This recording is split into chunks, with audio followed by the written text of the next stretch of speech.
We have another client that's in the HVAC industry, and they asked a really good question. So, why is my HVAC Google Ads cost per click so expensive compared to other industries? So this is going to be primarily location based, very similar to what we talked about in trying to find a budget for clients using the keyword planner. Very similar. I'm going to go in and type in a location and see what the range is. Especially when it comes to HVAC, certain parts of the country is more seasonal. So like Arizona, for example, in the summertime, companies and keywords are going to be more competitive as opposed to the wintertime.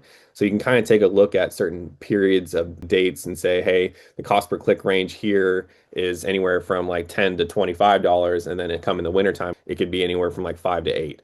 So it really is location based. Also, the level of competition in the market itself. When I see kind of a higher range of cost per click, one that kind of tells me there are other HVAC companies in the market bidding on similar keywords, and that will kind of gauge what I need to go do in kind of in terms of giving the client a reasonable budget to go start with.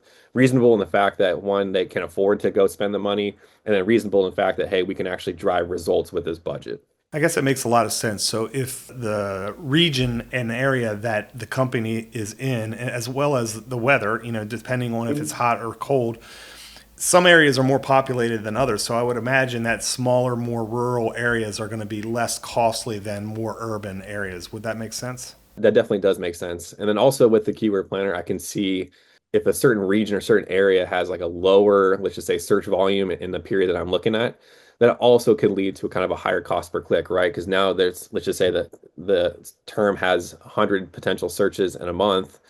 Now what you're talking about is you have to go spend more money to go get those 100, depending on who else is in the space. Usually I look for potential keywords that have around 1,000 or more, depending on what the budget is. Let's say we're using a lower budget, we can go pick off some of the lower costing keywords and still drive positive traffic and then also positive conversions.